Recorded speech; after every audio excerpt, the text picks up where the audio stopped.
આદિપુરમાં સાંઈબાબા મંદિર ખાતે giant group of IFFCO શૈલી દ્વારા રોપા વિતરણ કાર્યક્રમ યોજાયો હતો।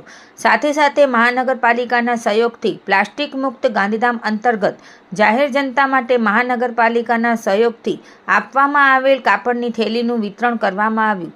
આ કાર્યક્રમમાં 200થી વધુ રોપા અને થેલીનું વિતરણ કરાયું હતું।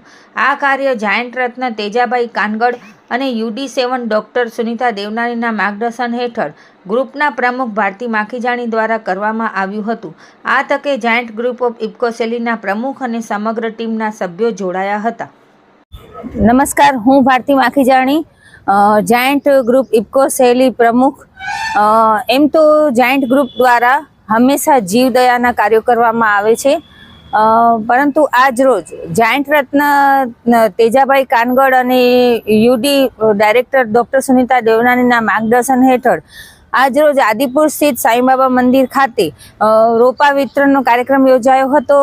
આ ઉપરાંત તંત્ર દ્વારા જે પ્લાસ્ટિક મુક્ત ભારતનું જે અભિયાન ચાલે છે, તો મહાનગરપાલિકા જે માય થેલીનું અભિયાન હતું તે મહાનગરપાલિકાના સહયોગથી કાપડની થેલીનું વિતરણ પણ કરવામાં આવે છે અને આગળ પણ જાયન્ટ ગ્રુપ ઓફ ઇફકો શૈલી દ્વારા આવા કાર્યો કરવામાં આવશે।